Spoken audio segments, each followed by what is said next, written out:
Magnificent Seven, starring Denzel Washington, Chris Pratt, and a whole bunch of other people, is directed by Anton Fuqua and is a remake of the original film from 1960, which is a remake of The Seven Samurai.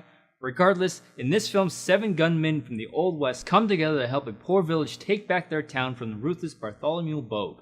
Now, if it sounds like you've heard this story before, you probably have, not just with this film, with other westerns as well, so the movie really didn't have anything new to offer, and its recycled plot hurts story arcs a bit, developing certain characters more than others, causing the story to be mostly set up for the climax of the film.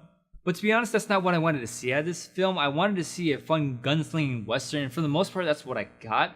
Would I have liked to see more complex drama and themes? Sure, but what I think Anton Fuqua has proven is that he's got a great range as a filmmaker. He can make a fun, action-filled movie like Shooter or Olympus Has Fallen, or from what I hear, he can go more serious like in Southpaw. Still have to see that movie. Regardless of its flaws, the two things that I really enjoyed coming out of this film was the action and its characters.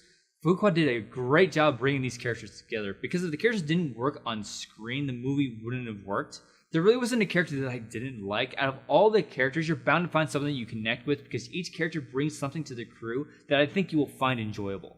My favorite was the dynamic between Goody and Billy, played by Ethan Hawke and Byung-hun Lee. Their relationship sort of reflected the tone of the film, just a serious undertone, but then on the surface, all they wanted to do was cut loose and have fun. Denzel Washington gave a nice subtle performance. Where I think he shined is in the moments where he commanded so much authority but didn't have to raise his voice. That's why I think he was a perfect fit for this role. You need an actor that has a calm, dominating presence for the character autism, and Denzel Washington definitely delivered that in this role. Chris Pratt was very good as well. There was a couple of times where I thought he's a little bit out of place, but overall he had a very good, entertaining performance. Peter Sarsgaard does what he can with the character of Bogue. I only say that because he's not in the film all that much, but when he's on screen, he does play the devious baddie very well. But the most entertaining part about this film is the action. It has all the classic gunslinging elements that you would come to expect out of a western, the quick draws, gun twirling, and horseback riding. But my favorite parts were the long pauses leading up to the action. It had a very high noon, old-timey type of feel to it, and when the action does get going, it hits really hard, especially in the climax.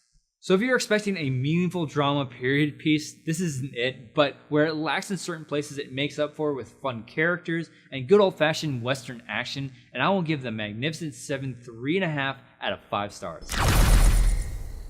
So, The Magnificent Seven, have you seen it and what did you think about it? Leave a comment below, tell me your thoughts, please. If you enjoyed watching this review, hit that thumbs up button below, subscribe to my channel if you haven't already, and as always, thank you so much for watching. If you like this, you can click right here and see more videos. Bye, Andrew.